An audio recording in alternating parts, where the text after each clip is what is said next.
स्वागत है आप सभी का YouTube channel knowledge TV Haryana. आज 30 अप्रैल बुधवार सभी हरियाणा वासियों के लिए 7 बड़ी खबरें, घोषणा, ऐलान, आदेश क्या है पूरी जानकारी आइए देखते हैं।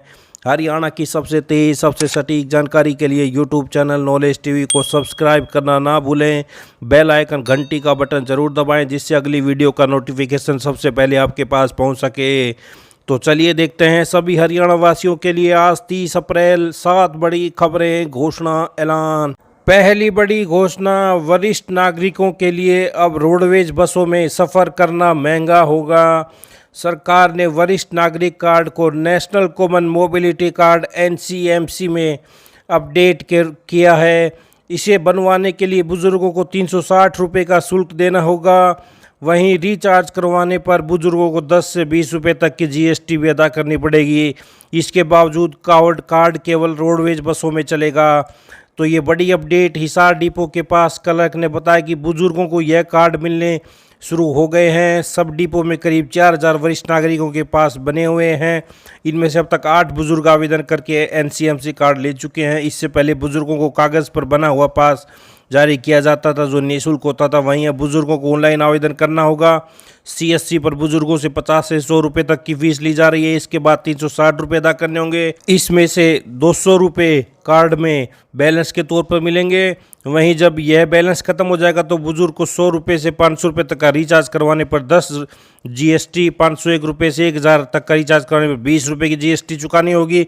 कुल मिलाकर बुजुर्गों की जेब पर इसका सीधा असर पड़ेगा। तो हैप्पी कार्ड को करा सकते हैं अपडेट। यदि किसी बुजुर्ग व्यक्ति के पास पहले से हैप्पी कार्ड मौजूद है और उन्होंने सालाना 1000 किलोमीटर के मुफ्त यात्रा का लाभ उठा लिया है तो वे अपने हैप्पी कार्ड को ही सीनियर सिटीजन कार्ड में अपडेट करवा सकते हैं।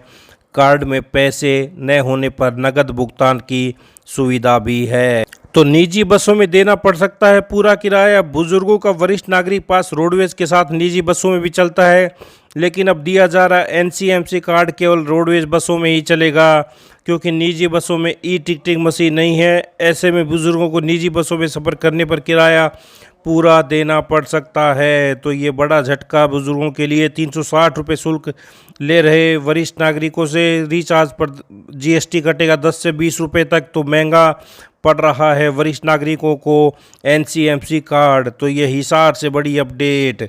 आइए अगली बड़ी घोषणा देखते हैं। सरकारी लाभ लेने के लिए गजब का फर्जीवाड़ा, 12,600 दंपतियों ने दिखाया फर्जी तलाक। पुलिस ने दबोचा 7 लोगों को। हरियाणा में 12,600 जोड़ों ने BPL कार्ड बनवाने के लिए फर्जी तलाक के कागजात दिखाए। परिवार पहचान पत्र में आय कम दिखाने के लिए रिकॉर्ड में हेराफेरी की गई। पुलिस ने आरोपियों को गिरफ्तार किया है। इस फर्जीवाड़े से सरकारी खजाने को करीब 100 करोड़ रुपए का नुकसान हुआ है क्योंकि कई परिवारों ने फर्जी तरीके से BPL कार्ड बनवाकर सरकारी योजनाओं का लाभ उठाया है। तो गरीबों के लाभ के लिए 12,600 दंपतियों ने दिखाया फर्जी तलाक। फर्जी तलाक दिखाकर लाभ लेने के सबसे ज़्यादा मामले झज्जर, रोहतक और सिरसा में। तो कैसे करते थे ये? हरियाणा में गरीबी रेखा से नीचे कार्ड बनवाकर विभिन्न सरकारी योजनाओं का लाभ उठाने के लिए 12,600 दंपतियों ने कागजों में फर्जी तरीके से तलाक दिखा दिया।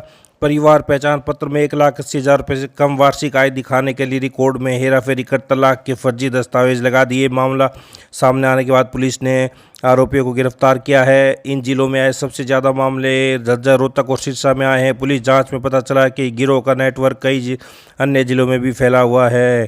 सभी पर जिला कोड के साथ छेड़छाड़ करने और फर्जी PPP दस्तावेज बनाने के लिए परिवार पहचान कोड में हेराफेरी करने का आरोप है। अभी तक की जांच के अनुसार परिवारों की आय को गलत तरीके से कम करके उन्हें विभिन्न सरकारी कल्याणकारी योजनाओं को पात्र बनाने के लिए यह हेराफेरी की गई।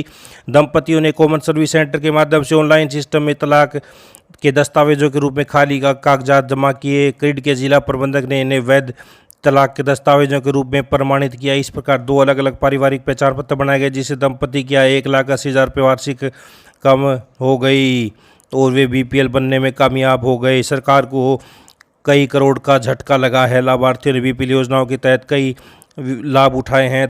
तो बीपीएल के जो हैं उनको क्या क्या लाभ मिलता है। प्रति व्यक्ति 5 किलो अनाज, गेहूं या बाजरा मुफ्त, 40 रुपये में 2 लीटर सरसों का तेल और 13.5 रुपये के हिसाब से 1 किलो चीनी मिलती है। इसके अलावा बीपीएल परिवारों को 100 वर्ग गज के प्लाट दिए जा रहे हैं। श्रम विभाग या समाज कल्याण विभाग के तहत विभिन्न योजनाएं बीपीएल परिवारों को सीधी वित्तीय सहायता प्रदान करती हैं। तो सरकार के आंकड़ों के अनुसार प्रदेश की लगभग 70% आबादी बीपीएल श्रेणी में आती है। तो कई बड़ी संख्या में परिवार अपनी आय कम बताने के कारण फर्जी बीपीएल बना लेते हैं। तो ये बड़ी अपडेट सामने आ रही है बीपीएल कार्ड धारकों के लिए। आइए अगली बड़ी घोषणा देखते हैं। बड़ी अपडेट सभी के लिए। ग्रीष्मकालीन गर्मी की छुट्टियां अब की बार जल्दी पड़ सकती हैं। 1 जून से 30 जून 2025 तक पड़ती हैं। अत्यधिक गर्मी के कारण ग्रीष्म अवकाश पहले भी हो सकते हैं।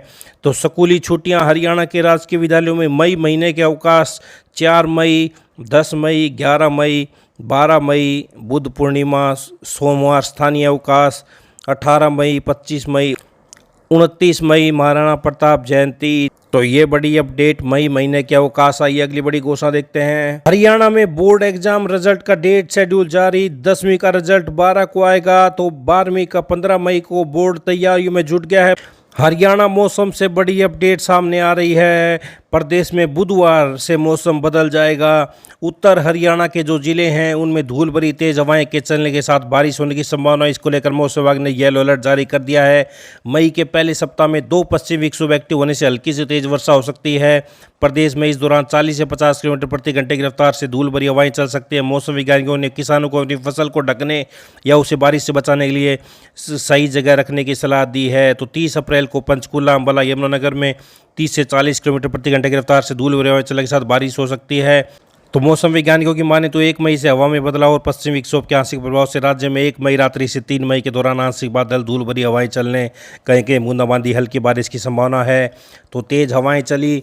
आज उत्तर हरियाणा में हो सकती है बारिश। 1 से 3 मई के बीच पूरे प्रदेश में बारिश के आसार हैं।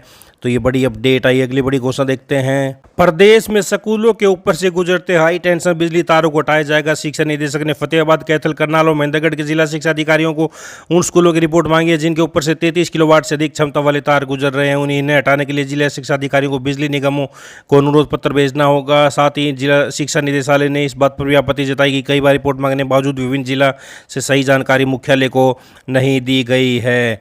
तो वहीं हरियाणा के सरकारी स्कूलों में अब खुलेंगे किचन गार्डन। बच्चों को मिलेगी हरी सब्जियां और ताज़ा फल। हरियाणा के सरकारी स्कूलों में अब पोषण वाटिकाएं बनेंगी जहां बच्चों को फल और हरी सब्जियां मिलेंगी। जिन स्कूलों के पास पर्याप्त ज़मीन है वहां फलदार पौधे लगाए जाएंगे। प्रत्येक जिले में एक स्कूल को पायलट प्रोजेक्ट के रूप में चुना गया है। इससे बच्चों को प्रकृति से जुड़ने और बेहतर पोषण मिलने में मदद होगी। तो वहीं आधा एकड़ से अधिक खाली ज़मीन वाले स्कूलों में चीकू, ड्रैगन फ्रूट, नीम, तुलसी और हरी सब्जियों के पौधे लगाए जाएंगे। हरियाणा के सरकारी स्कूलों में किचन गार्डन की तर्ज पर पोषण वाटिकाएं तैयार की जाएंगी। चीकू, अमरूद, आम, पपीता, अनार, अंगूर, ड्रैगन फ्रूट, नीम, तुलसी, हरी सब्जियों के पौधे लगाए जाएंगे। तो ये बड़ी अपडेट। सभी जिलों में एक एक स्कूल का चयन किया जा रहा है। तो ये बड़ी अपडेट। सभी जिला मौलिक शिक्षा अधिकारियों को अपने जिले में किसी एक सरकारी स्कूल का चयन करने का है जहां आधा एकड़ या उससे अधिक जमीन उपलब्ध हो। तो ये बड़ी अपडेट सामने आ रही है।